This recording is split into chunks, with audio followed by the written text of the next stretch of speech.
La consolation. La consolation, n'oubliez pas déjà la définition qu'on avait donnée dans la première partie. On avait déjà parlé de la consolation. Aujourd'hui, je vous amène encore deuxième partie de la consolation, de vous dire que ne vous inquiétez de rien. Donc, le souci parfois nous tue aussi.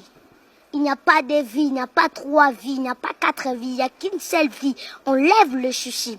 Lorsque tu as besoin de quelque chose, Matthieu 7,7 nous dit ceci, demandez, il vous sera donné. Lorsque vous allez frapper, on va vous ouvrir.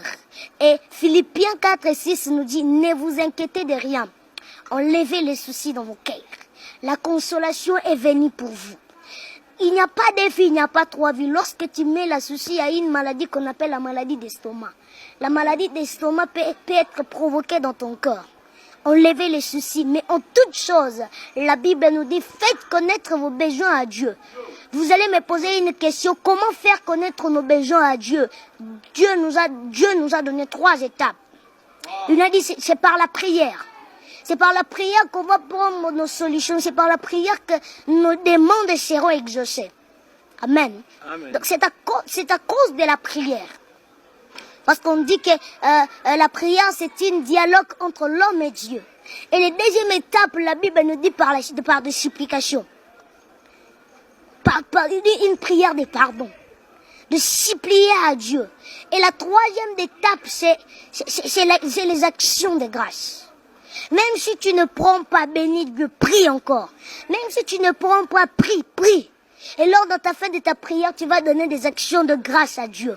Tu vas commencer à bénir Dieu lorsque tu n'as pas même vu, parce qu'il est le Dieu qui sait consoler le cœur de quelqu'un. C'est pour cela que j'aimerais dire à quelqu'un que la consolation est venue. Nous sommes venus pour consoler le cœur de quelqu'un qui a été brisé, délaissé, abandonné. Dieu ne t'oubliera pas, parce que la Bible déclare, je n'oublie pas les oubliés. Tu es oublié par les hommes, mais non oublié par Dieu. Tu peux être oublié par ta famille, mais non oublié par notre Seigneur. Pour finir, pour faire une conclusion, de vous dire qu'il ne vous inquiétez de rien. Faut pas faire trop de soucis. Lorsque tu as besoin de quelque chose, demande à ton Créateur et il va te l'accorder sans faute. Il est là pour toi. Il connaît ton cœur, mais expose tes besoins devant lui.